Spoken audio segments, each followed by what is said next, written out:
Our last storyteller tonight is Tara Clancy. She's a New York-based storyteller and writer, as well as a Moth Grand Slam champion. Bringing the heat. And her written work appears in such outlets as the New York Times and the Paris Review Daily. Give it up for Tara Clancy, who probably sings on key. You can't even make it small enough for me. Hi. How are you doing? This is my first time in Maine, and I love all of you, and I love it here. Okay, you're like, tell a fucking story already. We don't care. Here we go. So 10 years ago, my wife's sister decided that she wanted to get married on a cruise ship.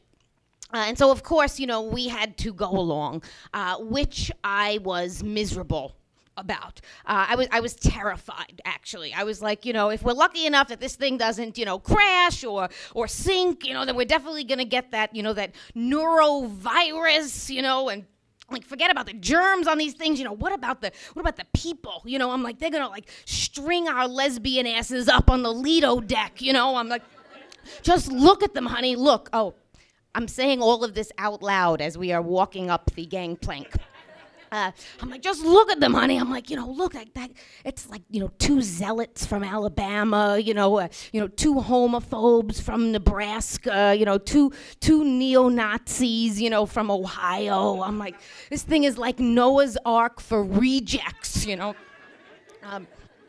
But my wife is sort of, you know, my opposite in every way, which is to say, an optimist. And so she's like, you know, it's going to be fine. We're going to have pina coladas, you know, and then it's going to be over, you know. And great. So here we go. It's my first night in, and I am having a blast, actually. I'm dancing with the homophobes. I don't give a shit. I'm doing shots with the fucking Nazis. I don't care anymore, you know. I'm having the greatest time. And my wife and I actually go and we meet this couple, and we start talking with them, and we're talking, and we go into the wee hours of the night, you know. And I really don't expect this. And they're kind of like biker types, which I sort of feel like, you know, it's a little tough to tell with bikers. You know, sometimes you're kind of like, you know, rebel, Reaganite, you know. I cannot tell. And so we're talking with them, and it's going fine, and then all of a sudden, it's like the record scratches. Because at the same moment that we realize that they are super, super conservative, they realize for the first time that we are a couple. And they're like, they say it just like this, "You're lesbians? You're lesbians?" And we're, you know, shaking, yeah, yes, we're pretty sure. We definitely, yeah. And they're like, you know, "We have never met a gay couple before." And my wife instantly does that, like, kind of cringe-worthy thing. She's sort of like, "And aren't we just like you? And aren't we just nice, regular people, right?" And I, meanwhile, I am like abandoned ship, right? I'm already headed towards the lifeboat. I got the jacket on, you know. Anyway, they don't do anything like totally terrible or whatever, but we kind of have this awkward, you know, goodbye and a wave and a, you know, and we go. Now the next morning we wake up and the entire boat is basically out on the pool deck, and my wife, you know, wants us to go along, but I am paranoid. I do not want to see these people again. I'm like, you know, they're gonna kill us. It's, you know, it's gonna be terrible. But my wife is like, we're going, and so out she goes, and she's got a bikini, and she's got little heels, and she's got this big, you know, sun hat, and she sort of parades out there like, you know, like she's the lesbian Liz Taylor, right? And I'm behind her, and I'm like, you know, like wearing a fake mustache, hiding behind potted plants. You know, I'm the lesbian Pink Panther. You know, I'm like, da-doo, da-doo, da-doo, da-doo, da-doo, da-doo, right? So out we go, and we get these two chairs, and I instantly hide under my magazine, and we're out there no more than like, 3 minutes, and I can see, you know, out of the corner of my eye that my wife is waving, and I'm like, oh no, and I look over the top of the magazine, and there are the bikers. And they are coming towards us, and I noticed something like a flash of silver, like metal. And I'm like, oh my God, he has a gun.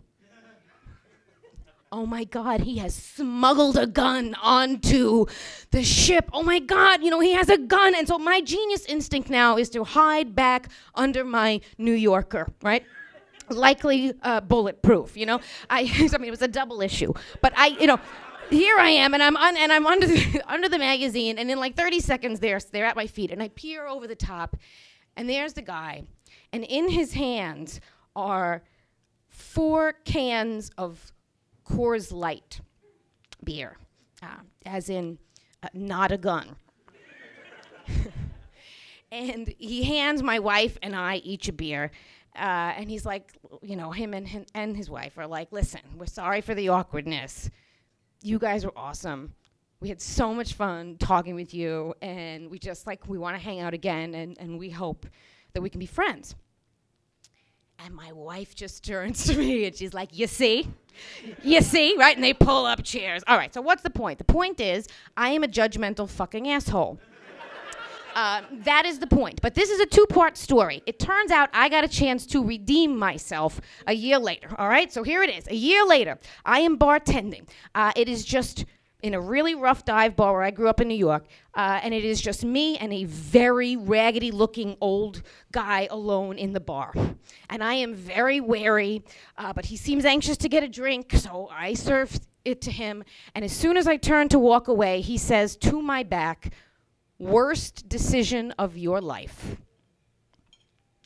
And my heart sinks, and I work up the nerve to turn back around to face him. And when I do, I see that he's pointing to his hand. And I don't get it at first. He's like pointing to his hand, and then I realize that what he's referring to is my wedding ring, as in marriage was the worst decision of your life, which in that moment was really a relief, for a second. I was like, okay.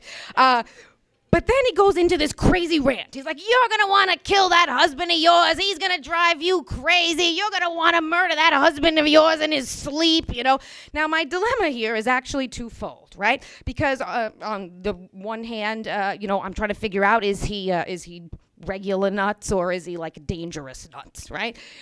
And on the other hand, as you well know, I am not married to a man. I am married to a woman. And so I'm also sort of thinking, should I correct him, in this moment, right? Like, I do not want a repeat of what happened with the bikers. I don't want to presume that this guy is a homophobe. And so as I'm having this sort of internal debate in my mind, he is going on and on and on. You're going to want to kill that husband of yours. He's going to drive you nuts. You're going to hope your husband gets hit by a bus. And at that, I decide I'll stop him. And I go, hey, you know what? I don't have a husband, actually. I have a wife. And without missing a beat, he goes, even worse. And right back, you're going to want to kill her. She's going to drive you nuts. Fucking equality. Fucking equality. Thank you very much.